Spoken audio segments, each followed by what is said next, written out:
Olá pessoal, sejam bem-vindos a mais um episódio de Começar Direito.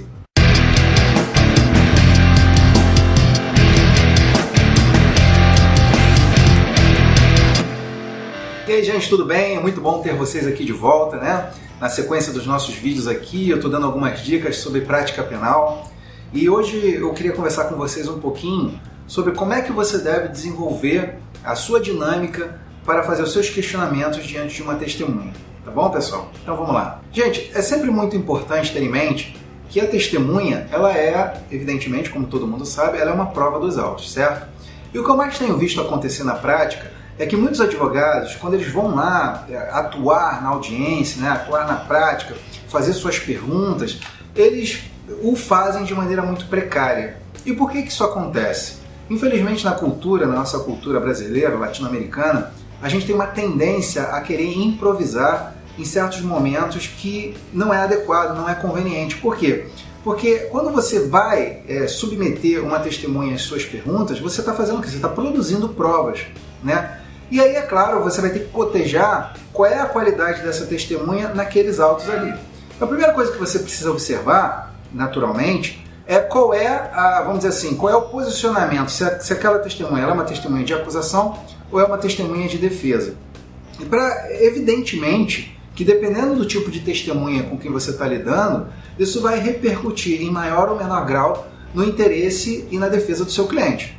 Obviamente que se você está lidando com uma testemunha de acusação, você tem que tomar alguns cuidados, mas acredite que quando você está lidando com a sua testemunha, com a testemunha de defesa, se você estiver defendendo o seu cliente, nesse caso, né, você também precisa tomar alguns cuidados para não perder a oportunidade de produzir uma prova que seja válida, coerente e que tenha realmente uma eficácia defensiva lá quando você estiver mais para frente em alegações finais, tendo que se referir a ela para conseguir ali obter um resultado pretendido a fim de atender a demanda do seu cliente, entendeu? Primeira dica que eu dou é que quando você estiver estudando as provas do processo, em se tratando de testemunha, você tem que avaliar quais são as características dessa testemunha dentro dos autos. Então você vai perceber, por exemplo, você vai tomar nota se essa testemunha, por exemplo, é uma testemunha que tem interesse no processo, se ela é amiga ou inimiga do réu, se ela é sócia, se ela já foi parente ou ex-namorada, ou já teve algum tipo de vínculo afetivo ou aversivo com o seu cliente, de modo que essa relação pretérita possa, naturalmente, por uma questão de oportunidade, ter alguma influência positiva ou negativa contra uma influência positiva ou negativa em relação ao seu cliente. Então, o que eu quero dizer, tudo que eu estou dizendo aqui parece muito evidente, parece muito óbvio, mas o que eu vejo na prática é que os advogados não fazem essa análise e vão para lá achando que, por exemplo, se a testemunha é amigo, por exemplo, do réu, ela vai então beneficiá-lo com alguma declaração. Veja bem, o advogado ele não pode induzir a testemunha a dizer qualquer coisa a favor, e naturalmente nem a favor nem contra aquela pessoa que está sendo ali submetida ao processo na condição de réu. O advogado não pode, repito, influenciar a testemunha, nem mesmo as testemunhas de defesa, tá? O que o advogado tem que fazer é tentar construir um questionário que faça com que as declarações daquela testemunha ali sejam válidas e eficientes para a defesa do cliente, tá? Então a primeira dica que eu dou é essa: você tem que saber com quem você está falando. Você tem que saber, inclusive se for sua testemunha de defesa, qual é o papel dela dentro daquele contexto ali, dentro do contexto acusatório e defensivo do seu cliente. Então se você está falando, por exemplo, com uma testemunha que é esposa do réu, então ela, na verdade, ela não é uma testemunha, ela é uma informante. E aí muitos advogados pensam assim, mas ela é uma informante, então não vai... Porque como é uma informação, ela não tem o caráter probatório. Ela não tem um caráter probatório do ponto de vista técnico, mas ela tem a verossimilhança do ponto de vista de que o juiz está observando todas as manifestações no processo e a partir disso ele pode ter um convencimento, ele pode ter um entendimento.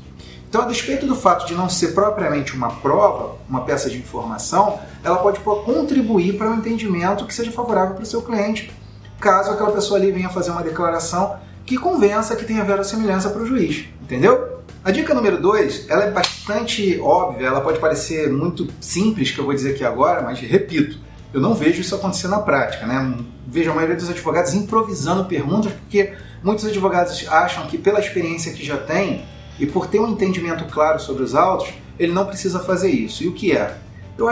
eu recomendo que você faça literalmente um questionário escrito e leve com você esse questionário. Agora presta atenção, tá? Eu vou dar uma dica aqui que é, de novo, eminentemente prática. Se você leva o seu questionário pronto para fazer as perguntas lá na hora da audiência, e perfeito, ok, tudo ótimo de você fazer isso, você não pode descurar, você não pode se descuidar e deixar de ouvir as perguntas que estão sendo feitas para aquela testemunha antes de você. Tá? Por quê? Porque eventualmente alguma pergunta que você vai fazer ali, ela já foi feita. E eu já dei uma dica em vídeos anteriores que se você ficar repetindo perguntas, o juiz vai te interromper. E aí isso quebra aquela energia, quebra aquele embalo que você está colocando ali nas suas perguntas, entendeu? Então, não é legal você deixar o juiz ou o promotor ficar te interrompendo, conforme eu disse no vídeo anterior, eu dei dicas lá de como você escapa disso. Mas então, você presta atenção se aquela pergunta ali já não foi feita. Se ela já foi feita, você risca, né? E vai fazendo as perguntas que ainda são faltantes. A pessoa pensa assim, poxa, mas isso é tão óbvio, eu preciso fazer isso? Não, você não precisa fazer isso. Isso é uma ferramenta de auxílio que vai te dar calma e tranquilidade para você pensar nas respostas. Porque se você tiver que pensar na pergunta e na resposta, seu cérebro está tendo que gastar o dobro de energia, o seu foco está tendo que ser dividido entre a pergunta e a resposta, e isso aí dificulta, isso faz com que você perca foco, perca energia e dificulta para você eventualmente fazer uma pergunta de improviso que seja importante naquele momento ali. Então eu recomendo com veemência que você escreva, que você realmente lixe as perguntas que você tem que fazer para a testemunha, não importa se é uma testemunha de defesa ou uma testemunha de acusação. O que importa é que você tem tempo, a partir do momento que você escreveu as perguntas, de pensar na resposta e aí sim, se for o caso, improvisar uma nova pergunta. Bom, gente, ainda falando sobre como abordar a testemunha no momento de uma audiência, né?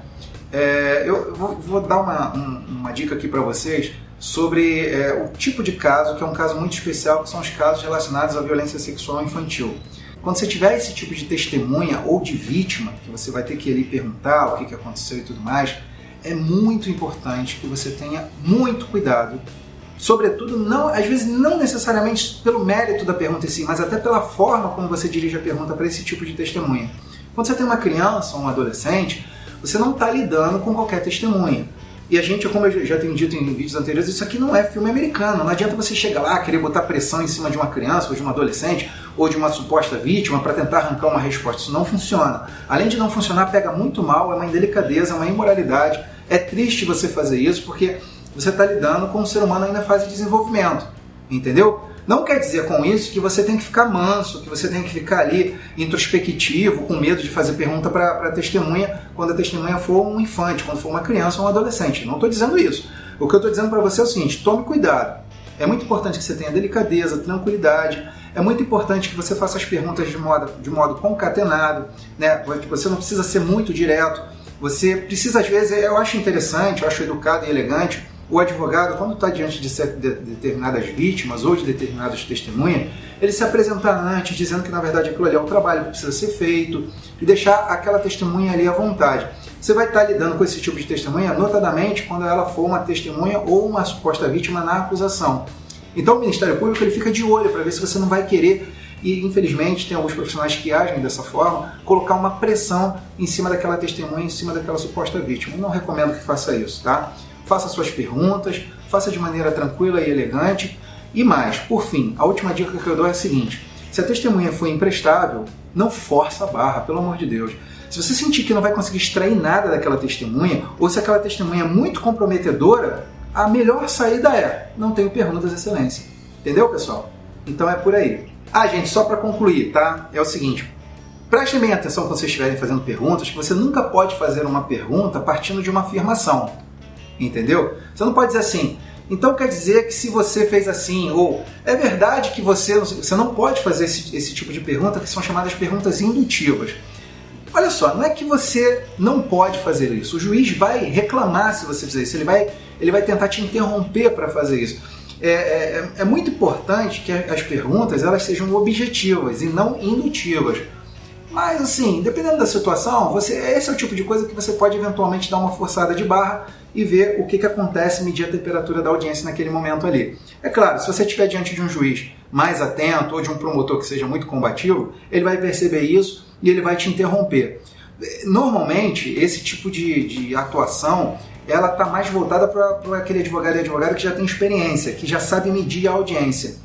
sabe medir o nível de estresse, de atmosfera da audiência. Como você está começando agora, você é advogado está começando agora, eu não recomendo que você vá por aí não. É melhor que você faça perguntas e que essas perguntas sejam objetivas e que elas não sejam indutivas para você não sofrer um corte e com isso ter uma desestabilização ou qualquer coisa nesse sentido. Tá bom, pessoal? Então é isso aí. Bom, pessoal, então esse foi mais um vídeo dessa terceira temporada de Começar Direito.